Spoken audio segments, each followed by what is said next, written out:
Sir, Principal, Gemtech School of Law, Greater Noida, Professor Dr. Pallavi Gupta ma'am, Professor Dr. A.K. Tyagi sir, all the HODs present over here, faculty coordinators, Mr. Rohila, Mr. Prashant Pandey sir, Ms. Pridarshini Tiwari ma'am, Ms. Jyoti Gaur ma'am from Gemtech School of Law, student coordinators, my dear Arunim Kathuria and Shivam Tiwari, and moderator and anchor of the day, once again, dear Arunim, my dear faculty members and dear students.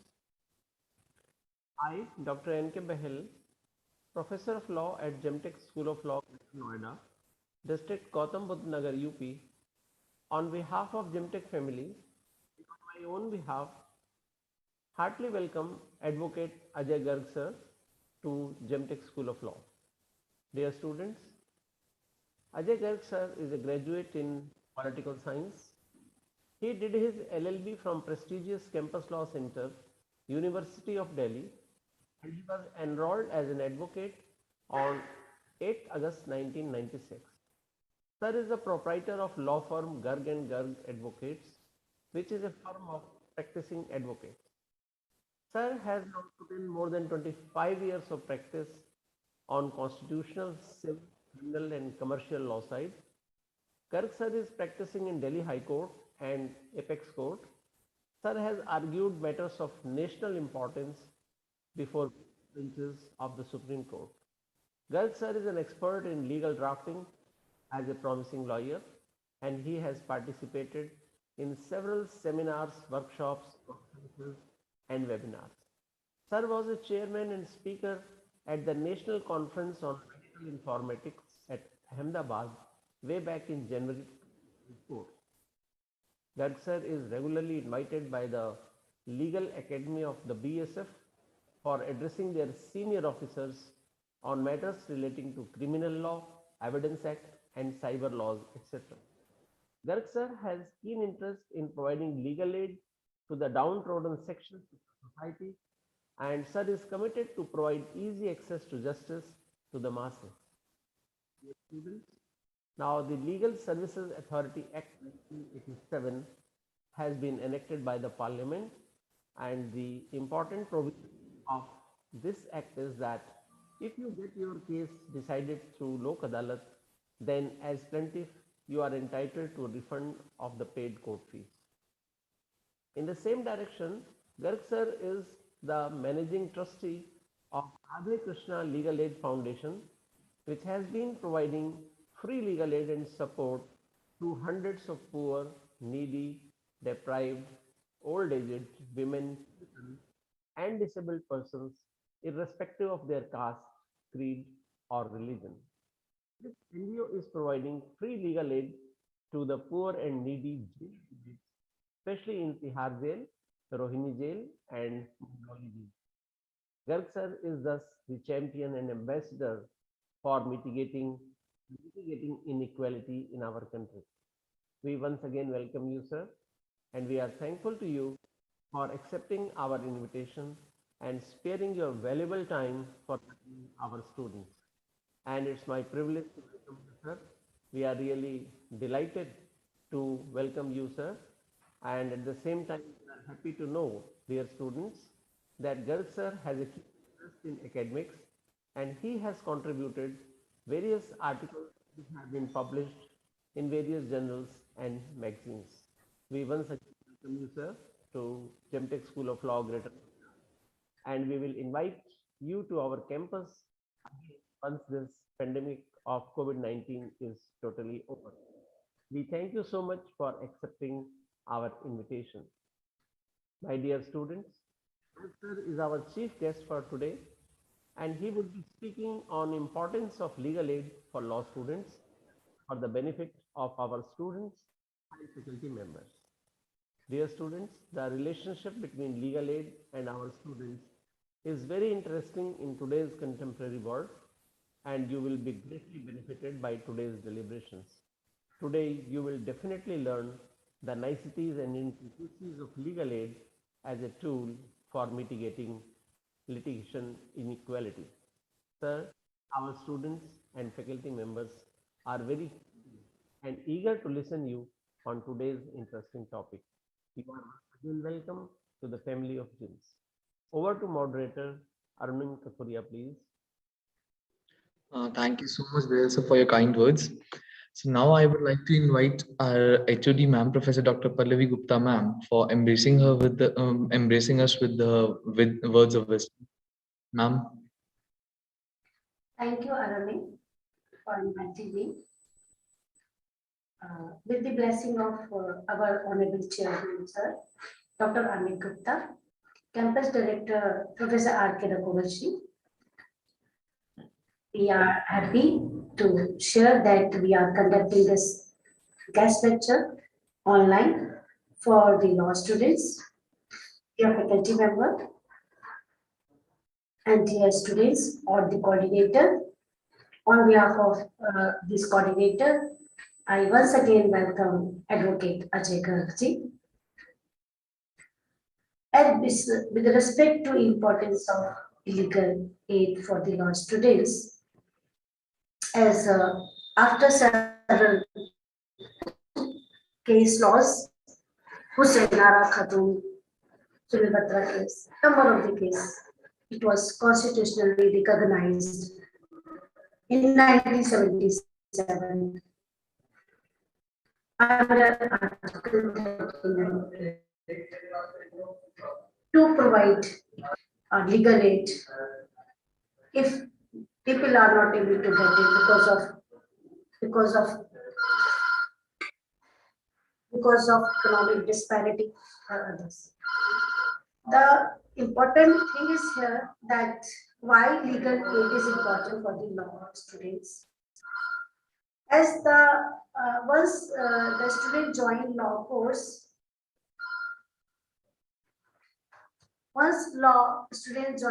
course, he has in her or his mind that he has to go in the judiciary, in litigation, or the corporate firm, or to abroad, so many things. One thing is very, very important is that a student must give back something to the society. It's maybe a kind of corporate services to the community, CSR in the name of, but what we are doing as the social justice by the students to the community.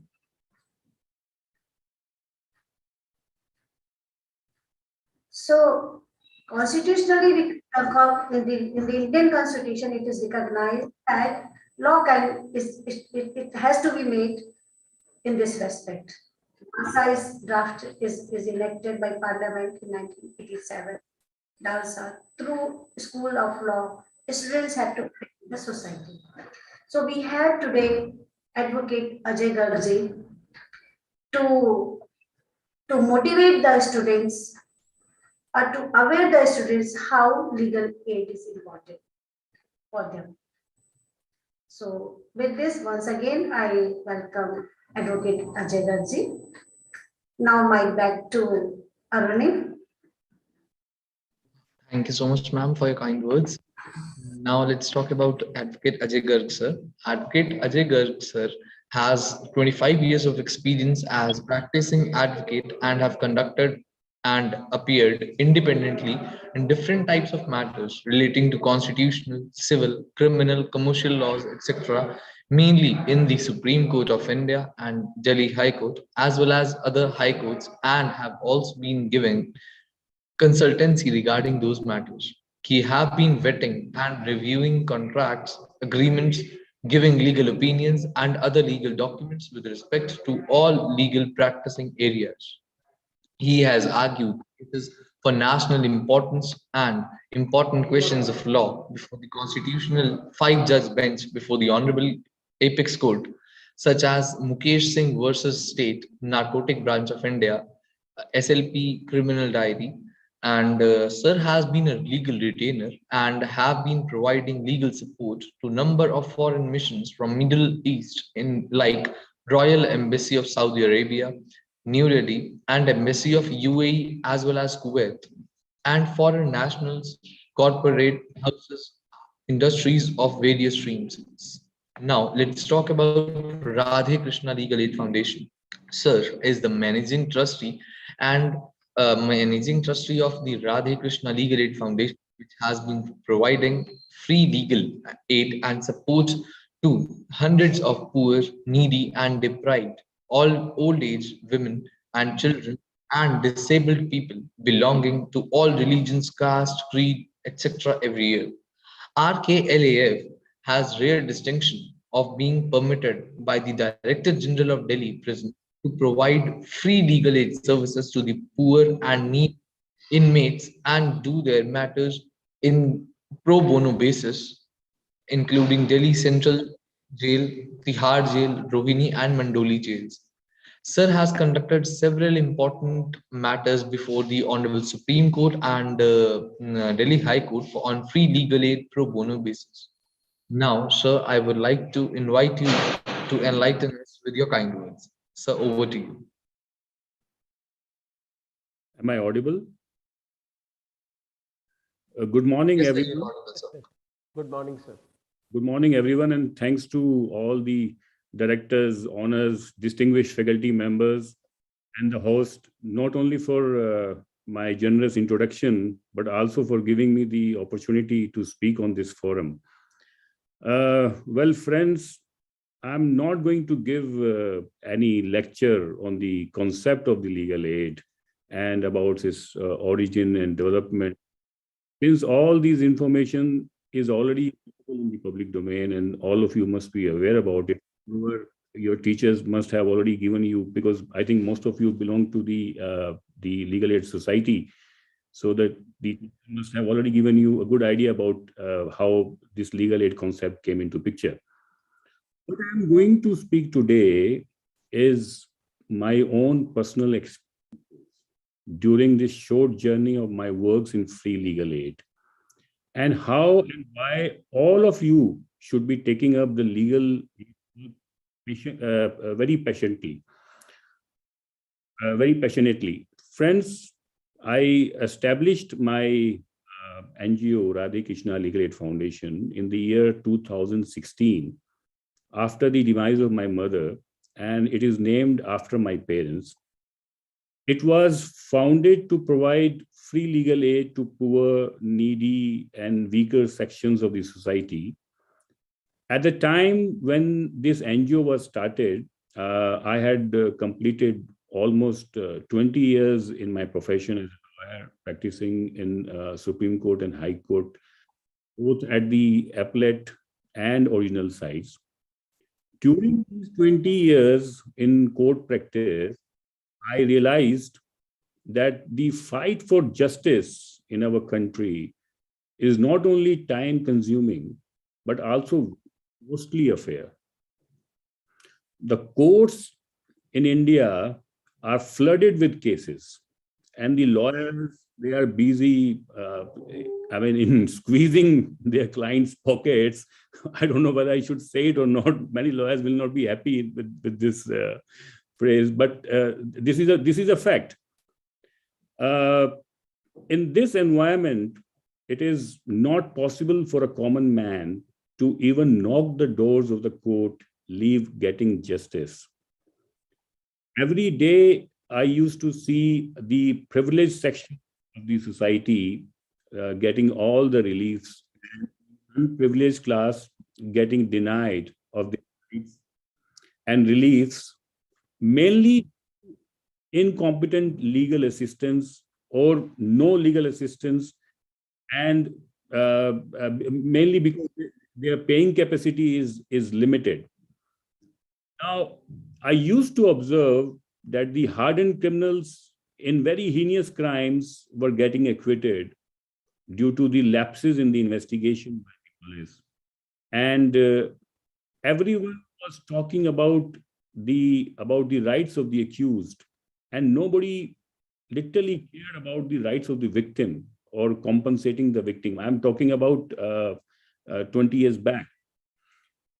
During that time, I had the opportunity of representing and conducting a pro bono murder trial on behalf of the complainant, who happened to be the wife of the deceased, who was shot and killed by her own father on a very trivial argument at home. I was successful to get the conviction of the accused, but I did not notice any sense of satisfaction on the face of this poor lady, the complainant, as she had lost her only bread earner, and she had the responsibility of feeding and bringing up her two young sons as well as their education, and mere life sentence to the accused, who happened to be his father-in-law, was no solace to her or her family, because they were so much financially burdened and they had no resources, no income. And although the punishment was given to the accused, that is one aspect of the life, but she wanted much more from the system for the loss that has been done to her. Therefore, at that time, I realized that the punishment or the sentencing of the accused is not everything for the victim, and they need much more from the system to really provide succor to them or to their life, especially the dependents of the victim. Therefore, at that time, I filed an application on behalf of the complainant, the High Court of Delhi, under Section 357 CRPC, seeking compensation to her and her children.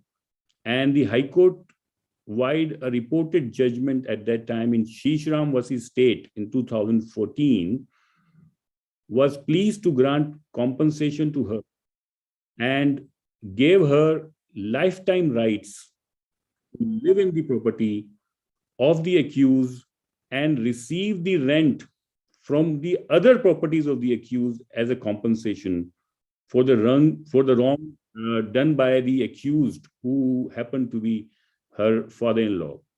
So this order from the High Court was a very revolutionary kind of order, and it was a landmark judgment. It was well reported in the newspapers that besides giving the monetary compensation, the court has gone to the extent of securing the shelter for the complainant.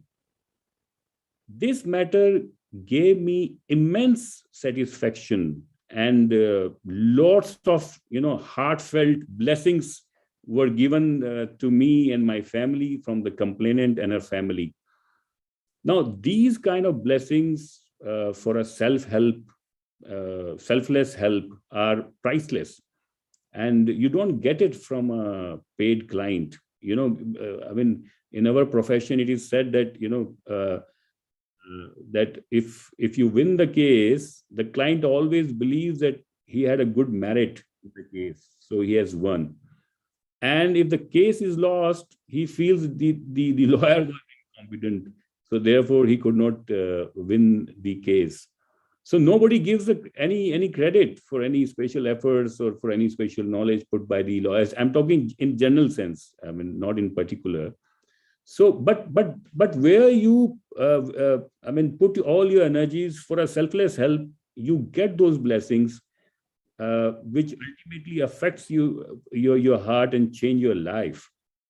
Now, these are some of the examples which actually or inspired me to enter into the legal aid work by institutionalizing the same, as I believed that in case I need to help the needy and the weaker section of the society, then why not do it by putting my efforts in the field I'm expert in, instead of and just giving donations to other organizations, or giving money in temples or other religious institutions. So my journey for this started after I formed this NGO, and we sincerely and officially started working for helping the poor and needy people. Many lawyers and volunteers, they joined our team who were interested in the pro bono. Our NGO was permitted to provide free legal aid in the Delhi prisons, including Tihar jail, Rohini jail, Mandoli jails. And it was a landmark and a unique decision of the Delhi prisons to allow an NGO to provide free legal aid in the jails, because so far it's only the NALSA or the High Court Legal Service Committee or the DLSA were only allowed to and permitted to provide the free legal aid in the jails.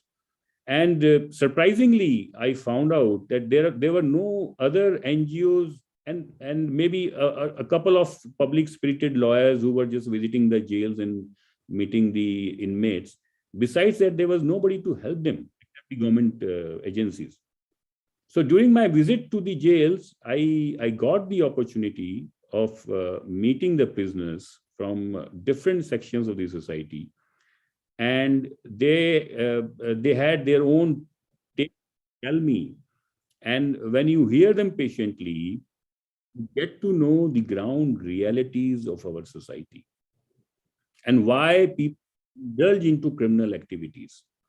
All this information is very much important, not as a precautionary measure, how to reduce, curb the criminal activities, but also from the perspective of how to reform the persons who have entered into criminal activities.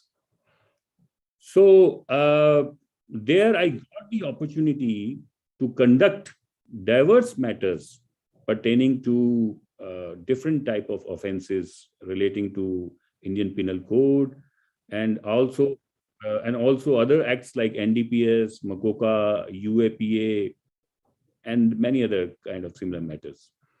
So I helped several poor inmates in the jail to get their bails.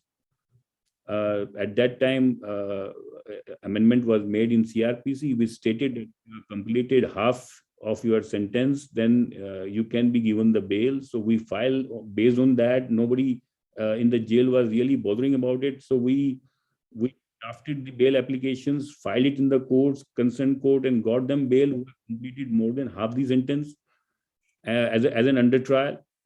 And similarly, we also helped them and file their appeals in the high courts and SLPs in Supreme Courts.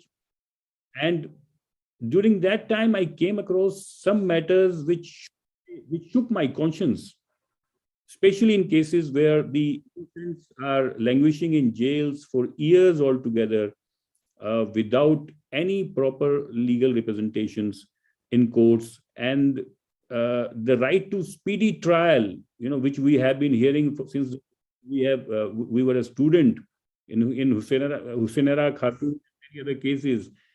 Those concepts of the rights of speedy trial, it only appeared as a glorified phrase, because the reality was strikingly different from whatever rights they may say you have, but the people are not able to avail those rights, So one such case which I would like to highlight is where an accused who belonged to Bihar and working as a storekeeper was caught on the suspicion of having committed the murder of a person, since he had ran away from his place of work after the murder was committed by his roommate. So his roommate committed a murder, and he just, out of fear, he ran away from there. So he was not available when the police came. The police thought like he is also involved in this. Now the other co-accused persons who had really committed the murder, they absconded and they were not caught. And the accused Upender, he spent 5 years in jail during his trial, and his successive bail applications were dismissed. And after a span of 5 years, the absconding co-accused persons were caught by the police and brought before the court. And the court ordered for a de novo trial, which was, I mean, for the accused who were subsequently arrested. And the accused Upender had already faced this trial for 5 years, and he was in the custody incarceration. And now he had a challenge to face where he had to spend another 5 years in jail till the time the trial of the other co-accused would have been completed. At that stage, accused Upender met me in the jail. He disclosed and he told me all his ordeal. I was really shocked to hear him. And immediately I decided that I have to intervene. I have to help him by any means. He was a poor person. He has his lawyer from the legal aid who had been contesting his case was literally not doing anything for him. And he had no money to engage a private lawyer. Therefore, I immediately accepted his brief, and I assured him that I will not let him be inside for any more, and I'll do my best, provide my legal assistance, give him all free legal aid, so that he comes out of the jail as soon as possible. Now, at that stage, I filed an application on his behalf for separating his trial from the other co-accused persons, because I convinced the court and told them, like, he has already spent 5 years. He has reached to the state where his trial is already completed, and why then he should be languishing in jail and for another 5 years till the time the trial of the other co-accused is pending. So the trial be separated. The court accepted my arguments.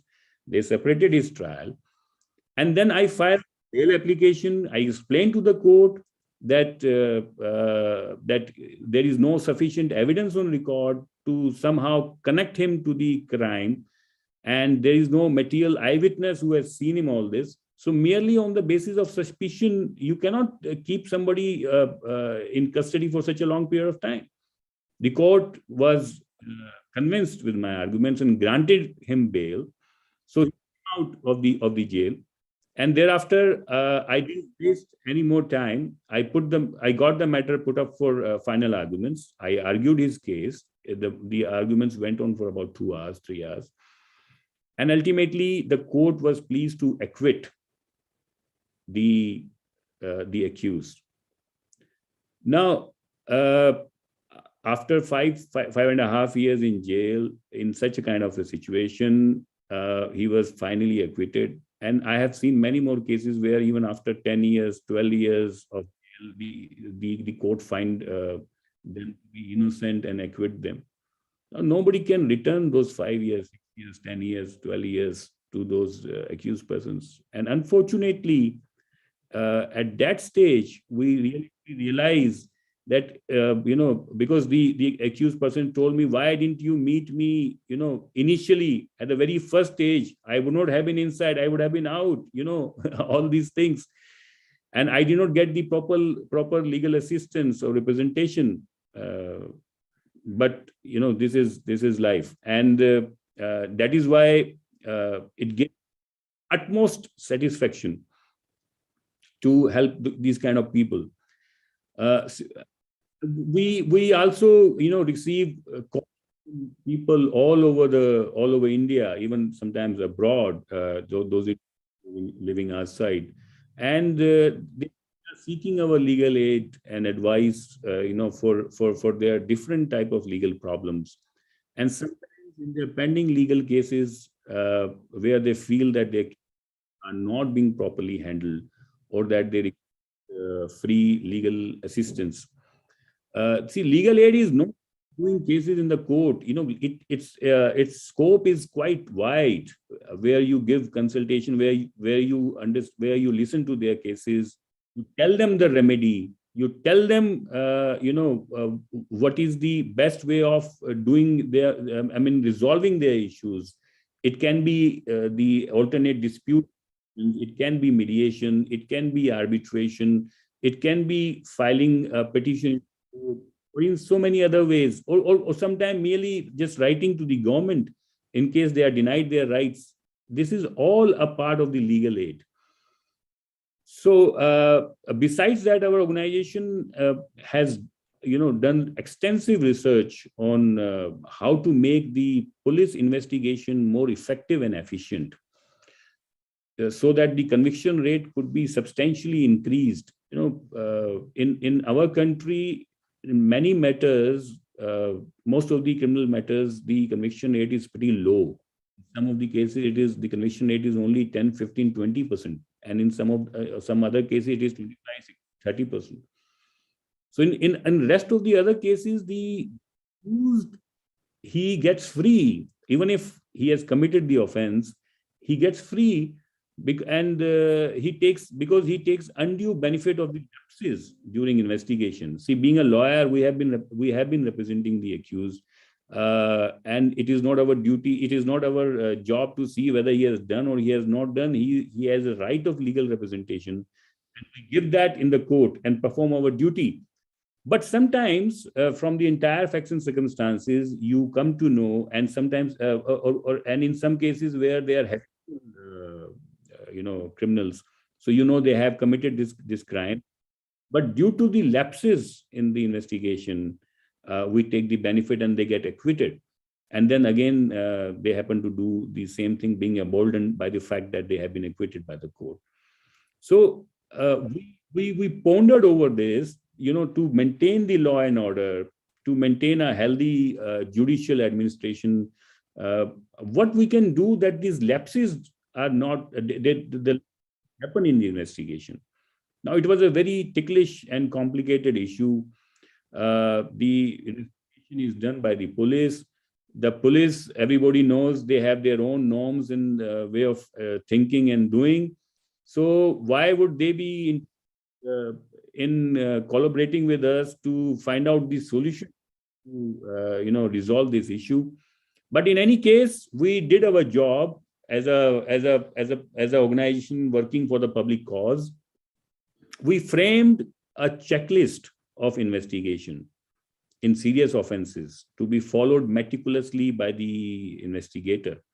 Now, we send this checklist of investigation to the Prime Minister, to the Chief Justice of India, and to the Commissioner of Police, and the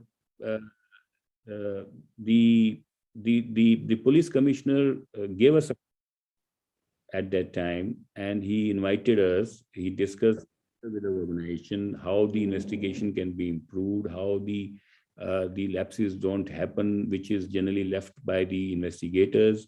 And they were quite impressed with our idea of adopting a checklist where all the steps are written in bullet forms regarding the investigation which the IO has to do, and so that the investigation officer does not skip any step starting from the beginning till the filing of the charge sheet. So that was an idea which was accepted and appreciated by the Delhi police, and they adopted this, and they also promised us to come and train their investigators. So that was also a very fulfilling experience, where we felt like those criminals who are hardened criminals or habitual criminals can be stopped at least by a proper investigation. We also emphasized on the importance of the scientific methods which should be adopted by the police for the purpose of smoothening and making it the investigation and making it more effective. Similarly, we have also been helping disabled sections of the society and fighting for their cause. And in one of the cases, a disabled teacher who was teaching the children, the special children in a private school, was removed from her service by the management, and she was totally helpless and clueless, as she had no legal support.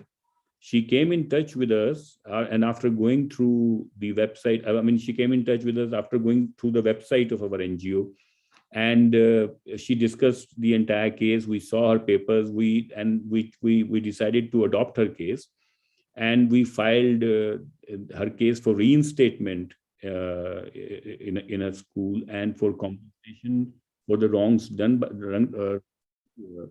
and during that time, it was known that the management closed the school and they have ran away. And therefore, we took the steps for the arrest of the owners of the school in order to get her justice. So all this legal aid work has given me, there are many more cases. I don't want to explain all of them. Some of them are already available on our website. So all this legal aid work has given me tremendous satisfaction and a sense of fulfillment. With all honesty, I feel I have learned so much, not only as a lawyer, but also as a human being. And it helped me becoming a more mature, experienced, and a sensible lawyer. For becoming a good person and a good professional, it is necessary that one should be connected to the ground realities of the society. And the legal aid is the best platform for it. So there is this by Justice Sandra Day O'Connor that really resonates with me and my work, wherein he acknowledges that life as a lawyer today is a bit more complex than it was a century ago, and how the ever-increasing pressures of the legal marketplace, the need to build hours to markets, to clients, to attend to bottom line, have made fulfilling the responsibility community service very difficult. But public service is what marks the difference between a business and a profession. While a business can afford to focus solely on profits, a profession cannot. And you as a law student and even the practicing professionals must first devote yourself to the community, society that you are responsible to serve. I can imagine no greater duty than fulfilling this obligation, and I can imagine no greater pleasure out of it. Legal aid to the poor and vulnerable is essential for the maintenance of the rule of law, which is required for the existence of a stable society. Unless the poor and illiterate are legally assisted, they are refused equality and the opportunity to seek justice. As a result, in the recent past, you must all be knowing about this, that the judiciary has taken an active interest in giving legal aid to the poor and impoverished, as a step forward, making the legal system, more effective and poor-oriented. The judiciary has compelled and guided the legislature to enact appropriate legislations to deliver justice to the at the door of the weakest member of the society through major judicial.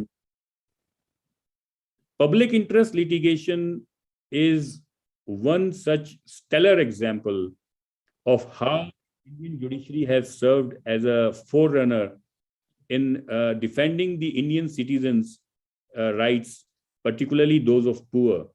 It instilled a public-spirited individuals the desire to pursue justice for the underprivileged and impoverished class. Free legal aid is critical in a constitutional democracy like India, where a large portion of the people has yet to see their constitutional pledges of even the most basic fundamental rights. I remember in a judgment, I think it was Sukdas versus Union Territory of Arunachal Pradesh, Justice P.N. Bhagwati, who had been a pioneer in this field, he emphasized the need of creating the legal awareness to the poor, as they do not know their rights, more particularly right to free legal aid, and further observed that in India, most of the people are living in the rural areas, and they are illiterates and are not aware of the rights conferred upon them by the law. Now, under the in view of the judgments of the Supreme Court, the government and the legislature became active, and they enacted the Legal Services Authorities Act 1987, wherein they created a network of legal aid and support, and formulated the most efficient and effective legal services scheme. The NALSA, which is the National Legal Service Authority, is the main agency charged with the establishing policies and principles for making legal services available. Further, there are many more authorities at the state level and the district level, like the respective state legal service authorities and the district level legal service authorities, and other authorities like Supreme Court Legal Service Committee and High Court Legal Services Committee, who are acting and supporting the cause of public aid. Well, I'm here to reiterate the importance of legal aid for the law students, like all of you are. Generally speaking, the law can be, in my view, can be, when I was also a law student, so from that experience also, I think it can be divided in 4 categories of, if we see as per their future ambitions. The first group, interested in government jobs, after doing their law, like he or she may crack the judicial service exam or UPSC, or a prosecutor or a professor. And the second category maybe where the law students think like they will join some multinational corporations, the corporate kind of a practice. And the category maybe of that group, which those who think about joining the big law firms and to work over there and to be a partner in future in the law firms. And the fourth category, I think, will be of those who think of having their own private court practice, as a lawyer. Now, all of these fields and ambitions are really great. And the main driving force for these ambitions are basically the money and status and power, which is quite realistic and should be what you strive for. But in this process, you may make the mistake of not realizing the necessity and the significance of undertaking the legal aid work. Now, you must remember that legal aid exposes you to the startling realities and institutions, and helps your overall development as a professional and as a human being. Every professional aims at bagging big cases and and their name be displayed in the media and making a name for themselves. But in the midst of all this, they neglect the importance of small steps that can form a ladder, leading them to their path. Now, realizing the importance of the legal aid, the government and the states have made the work in legal mandatory for being considered for the advocates panels of the governments and the public court, and even for becoming a senior advocate, for being elevated as a high court judge. So there is no escape now. The government understood the importance and of the concept of the legal aid and how to help the poor and the needy class, the weaker section. So they have made it mandatory that even if you are a lawyer, but you have to be doing some kind of legal work, for being entitled for many important, and that is very good for all of us and for the society as a whole. As a law student, you have an implied duty towards the society to hear their grievances and provide them. All of us know that every person in this community, they face different kind of legal problems throughout their lifetime. The satirical that you don't need to travel far or dig deep to find them. They are surrounded all around you. For example, just imagine a poor person like your maid. She gets married and gives birth to a child at her home, and she has no idea how to get a birth certificate of the child, which is necessary precondition of getting admission in the school. And as a result, the school denies the admission. Failure of complete documents. Further, just go further. Her husband, who is working hypothetically at some establishment, is only given a meager amount of cash in his hand as a salary, and he's not aware of his rights granted in enactment Wages Act, Provident Fund, state insurance, gratuity, etc. Now, somebody may be denied the right to vote as he did not get himself enrolled with the electoral offices and may not have the required Aadhaar or voter card. Someone might be facing sexual exploitation at the workplace. A child below the age of 14 years, for example, is getting employed, against the constitutional mandate. So I'm not going into complicated legal issues. I'm everyday legal issues which arises in a common man life. There are so many other problems, as narrated by me earlier, which are related to the basic rights and the legal awareness and require the legal assistance. The rights are as encoded in the Constitution are provided, or statutes are provided to protect the interest of its citizens. Now, what use is there to just encode them when the citizens are not even aware of them, thereby leaving it completely unusable and useless? Sorry. Now, this difficulty is not faced by the educated and rich citizens of which at least have the basic idea of what their rights are and what does it comprise of. Rather, it is a matter of concern for the financially unstable and illiterate sections of our society, which might I add are in our country. So, as a law student, don't you have a duty towards them to make them aware of their legal rights, give it voice in our society, and help them to seek justice? So many of these people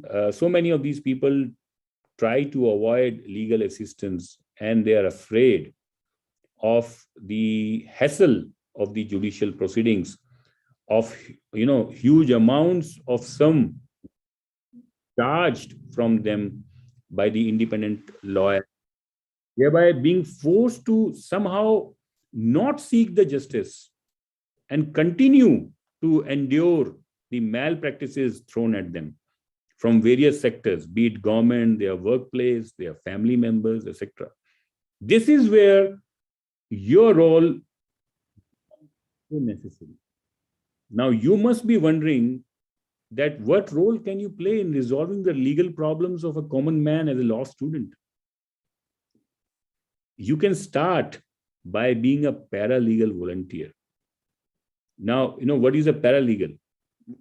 Basically, a paralegal is defined as a professional who has required education and experience and can perform the substantive legal work.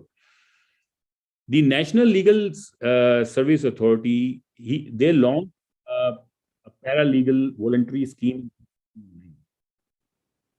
with the goal of providing volunteers from various walks of life in order to ensure that legal aid reaches all the sectors of the population through the paralegal volunteer scheme, consequently removing the barriers to justice.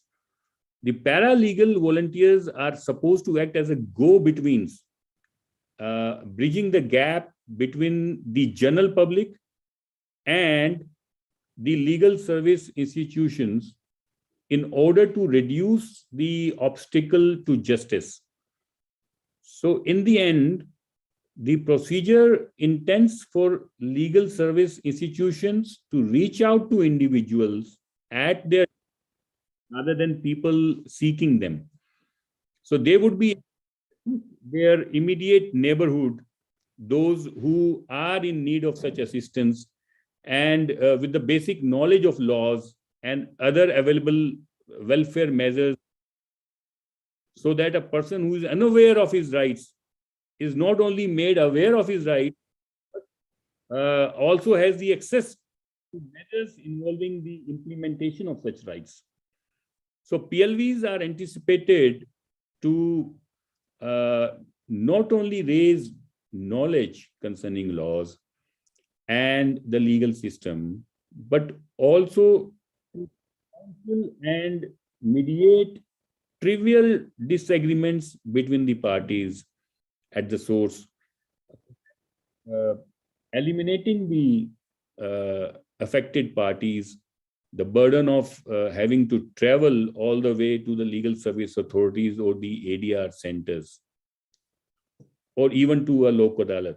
So if the issue is of a character that can be handled at the source with the help of a PLV, they may refer the parties to legal service institutions in question, depending on the nature of the situation. So this is one of the ways where the law students can really be a part of the legal aid the process. And besides that, in my view, the law students can themselves also start this legal process by either making a group and just look around, and if there is a neighboring village or a slum community around you, you can adopt that particular people and visit them, hold legal clinics. You can have legal clinics being operated through your own colleges. I think most of the colleges have their legal aid clinics, and they are helping out and providing the free legal aid. By this way, you will be one-to-one, face-to-face with the person who is aggrieved, and you will listen to his problem, understand what is the issue, what is the legal issue involved in. Then you can come back and make a research. You are a lucky generation where everything is now available on the internet. So you just have to come back, put your problems, try to find out what is the remedy available for that person, and the steps which are required for that. And then you suggest him the remedies. If suppose he does not have the document, you can through on his behalf. By that way, you will learn what is an RTI, how it empowers the common man to get the information from the government and other institutions. And you make and representations on their behalf and give it to the concerned parties. Most of the cases are resolved, more than 50% cases at this stage. But if it requires to take the matter to the courts, if the authorities are not listening or the concerned parties are adamant, then you can refer those matters to the legal service authorities, or you can refer these matters to NGOs like us who are sitting there to help them.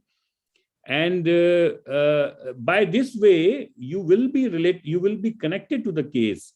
For example, you refer a matter to us which requires our intervention, and help, then we generally assign a lawyer with a case, and if somebody who is interested in that case, the lawyer can assist and help him in drafting the matter, can provide all the information, and when the matter goes to attend the hearing, so you will be just connected to the case from the very beginning till the time it is finally decided. So how many students get this kind of an opportunity? I mean, and after doing the law, when we joined the our seniors for learning the work, they used to give us, something to learn or something to research, and maybe some drafting, and or to sit in the court to watch the arguments. But hardly we got, the opportunity to really, going so deep into the case, especially when a case which you have seen from the very beginning. You have heard the litigant at the very threshold. So the kind of experience and the kind of satisfaction which you have when you start from the threshold and the matter get decided in front of you, that experience will be ultimate. Nobody can give that. And being a law student, you are getting this kind of experience, which even the lawyers, after they completed their law course, and it's difficult for them to get it. They do it, and after a long length of experience. So this will aid you in not only resolving the legal problems of the common man, but at the same time, it will enhance your own basic skills of advocacy, much before you have completed your law course and proceeded on the path of advocacy. In a hugely populated, country like India, it is very important that no one is kept away from their rights to be heard and seek justice. So, as this hurts the spirit of our constitution as enshrined in our preamble, thereby hurting the nation as a whole. So legal aid is that area which makes you aware of the working of the society, being able to understand the troubles faced by the poor people, thereby increasing your role and contributions in. So in the concluding remarks, may I refer to some famous quotes by great people which are still relevant to us, like Justice Blackmun in Jackson versus Bishop has said that the concept of seeking justice cannot be equated with the value of dollars. Money plays no role in seeking justice. And Howard Ginn once said that the cry of poor is not always just, but if you don't listen to it, you will never know what justice is. So, my dear friends, I think we should all, inspired by, what all these we have just discussed. And my foundation is lived by the saying of these great people. So thank you very much, my dear friends, and all the best for your future. Thank you so much, sir, for your enlightening words. So you taught us about the paralegal volunteers, the innovative and the initiation by the NALSA, and the famous cases you told us about. So thank you so much, sir, for your enlightening words. Now I would like to invite Priyadarshini ma'am for a vote of thanks. Priyadarshini ma'am.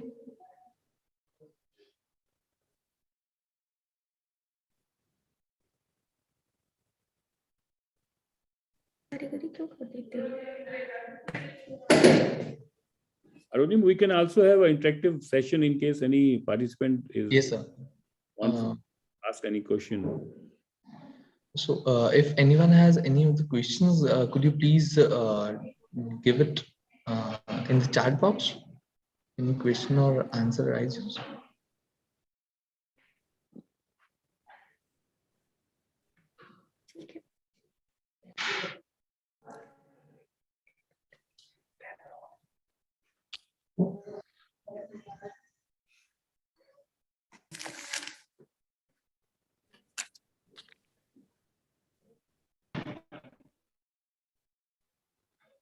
So I guess we must go on for the proceed further for the roll of thanks. Okay, Priyadarshini ma'am.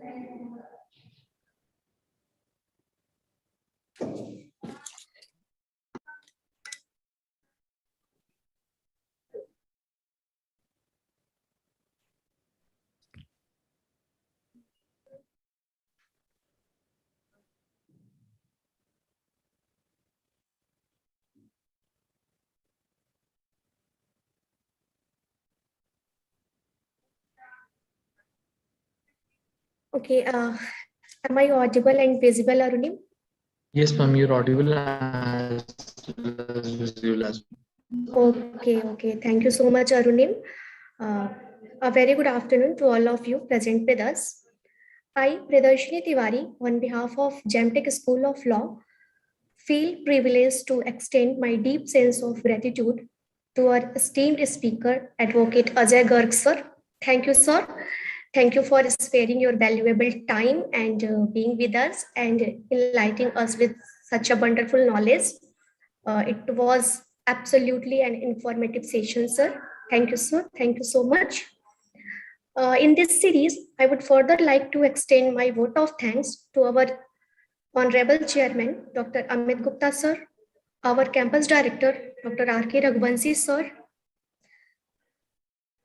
I would also like to extend my deep sense of gratitude to our respected HOD, Professor Dr. Pallavi Gupta, ma'am, Dr. N.K. Behel, sir, Dr. Ajay Tyagi, sir. And I'm also very thankful to the technical support team for supporting us throughout the event. And last but not the least, I'm very thankful to the moderator of the event, Arunim Kapuria, the student coordinator, Sivam Tiwari, and all the faculty members and the students who are present with us. Thank you all. Thank you so much.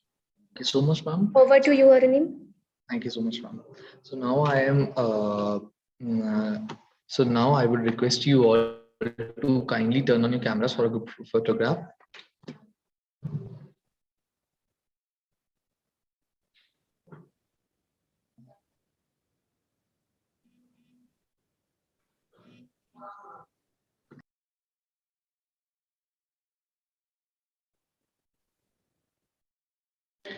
Participants, kindly turn on your cameras for the group photograph, please.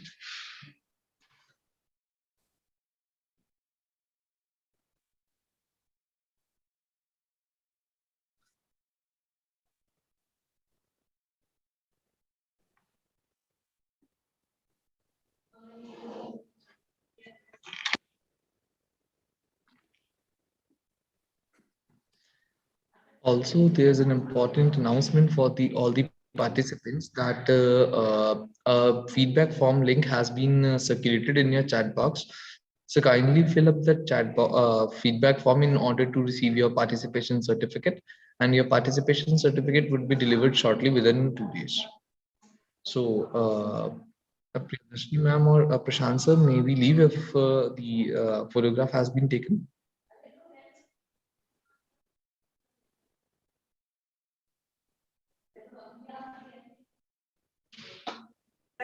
Okay, Arnim, with the permission of Behel, sir. Yes, sir. If he allows, we can end the session. Yeah, it's Well, okay. sir, Arun. maybe. Thank you very much. Sir, could we wait for another 2 minutes for the feedback form link, and after that we may leave? Yeah. Actually, the feedback form. Okay. Arnim. Thank you so much, Ajay Garg sir, for spending your valuable time with us, sir. Fine. Thank It you was an very honor being with you, sir. Thank you. Thank you so much, sir, for your such an informative session. Thank you. Thank you very much. Thank you. Thank you, Ajay sir. Thank you so much. Thank you. Thank you again. Thank you. I am leaving now. Thank you. Okay, sir. Thank you. Okay, sir.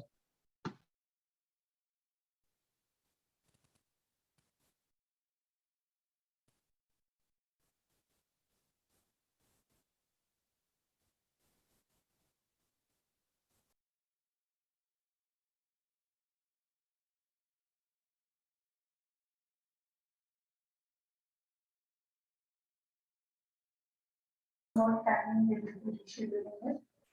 Vishal, I think you can stop live and recording. Session is ended now.